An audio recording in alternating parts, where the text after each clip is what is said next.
तो किया करो। ये देखो, a set of data presented in the form of a frequency distribution table with class intervals and their respective frequency। क्या बोल रहा है, किसी डाटा को रिप्रेजेंट किया गया है कैसे कि भैया क्लास इंटरवल भी बताए गए हैं और उनकी रिस्पेक्टिव फ्रीक्वेंसी भी बताई गई है कि कौन से क्लास इंटरवल में कितने आइटम हैं। ऐसे ही किया है, फिर क्लास इंटरवल बताए हैं, कौन से क्लास इंटरवल में कितने आइटम हैं, यानी कि उनकी फ्रीक्वेंसी क्या है वो बताया। ठीक है जी, यानी कि ग्रुप्ड डाटा है।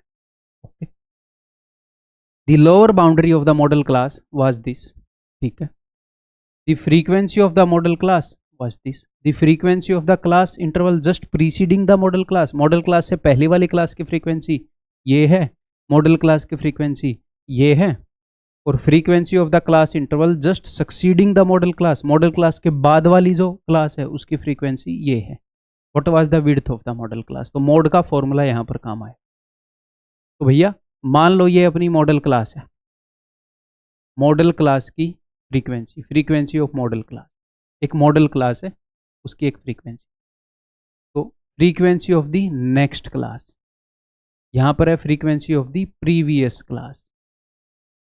ठीक है, तो मोड का फॉर्मूला होता है lower limit of model class plus में, अब देखना जरा, प्रीवियस के साथ हम डिफरेंस देखते हैं, difference with previous class frequency का, डिफरेंस हम देखते हैं नेक्स्ट क्लास के साथ, डिफरेंस विद नेक्स्ट क्लास, फिर हम देखते हैं ये जो डिफरेंस विद प्रीवियस है divided by difference with previous plus difference with next into में क्लास की हाइट। फॉर्मूला पहले करवा चुका। ओके जी, तो वो क्या करेगा, इन सारों में से कोई एक चीज गायब कर देगा, बाकी सारी दे देगा।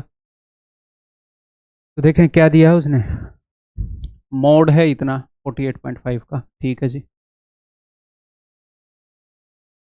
Is equal to lower limit क्या दी है, ये दी है 46.5। ठीक है जी, और ये frequency of the model class कितनी दी थी उसने, 34 दी थी। ये कितनी दी है, 32 दी, यही बताया है ना प्रीसीडिंग की ना। और frequency of the class interval just preceding the model class 32 है और उसके बाद में 25। क्या करोगे, ये गैप देखो 2 का, प्लस माइनस मत देखना, ये गैप देखो कितने का है, 9 और 5 14 9 का, तो 2/2 + 9। पहले वाला देखना इस पूरे का कितना फ्रैक्शन है, 2/9 2 + 9 11 गुणा में हाइट। ऐसा क्यों होता है, वही मीडियन वाली अंडरस्टैंडिंग है, बट फिलहाल मैं सिर्फ सोल्व करना चाह रहा हूँ। तो अब देखो ये 46.5 इधर चला जाएगा, कितना हो जाएगा भाई 2, तो 2 इज इक्वल टू 2/11 इंटू में h। ठीक है, तो 2 से 2 कट जाएगा, h is equal to 11, answer is option. बढ़ जाऊँ आगे,